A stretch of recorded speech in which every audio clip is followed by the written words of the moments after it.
नाज़रीन, मलीर ऐं दादू में मासूम निगरिन सां जिनसी ॾाढाई वारनि वाक़िअनि ख़िलाफ़ सॼी सिंध जी शहदाद कोट में भी एहतजाज जो सिलसिलो जारी है।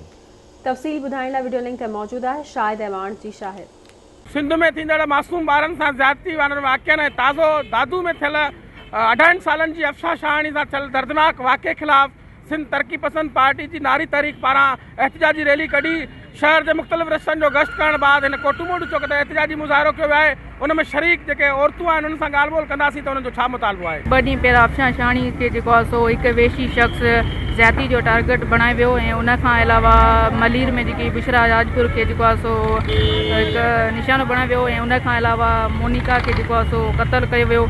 त असांजो इहो मुतालबो आहे त पाकिस्तान जे वज़ीर आज़म इमरान ख़ान खे ऐं सिंध जे वज़ीर आला सैद अली मुराद शाह खे त इन जे लाइ नोटिस कढे इन खे सरियाम चौकनि ते फांसी ॾिनी वञे। अफ़सा शाहानी के कातिलनि खे ॻोल्हे उनखे सख़्त सख़्त सज़ा ॿुधाई वञे। अफ़सा शाहानी के जे कातिलनि खे गिरफ़्तार कयो वञे। असां वॾे वज़ीर आज़म खे वॾे से मुतालबो था कयूं त उनखे गिरफ़्तार कनि। असांखे इंसाफ़, सिंध जी नियाणियुनि खे इंसाफ़ खपे। जी अवां शरीक एहतजाज कंदड़ नारनि जी ॻाल्हि ॿोल ॿुधी उन्हनि जो इहो ई चवणु आहे त सिंध में थींदड़ जेके मासूम ॿारनि सां ज़्यादती वारा वाक़िआ आहिनि उन में मुलविस जवाबदारनि खे फ़ौरन गिरफ़्तार करे सरेआम सख़्त सज़ा ॾिनी अबरत जो निशानो बणायो वञे।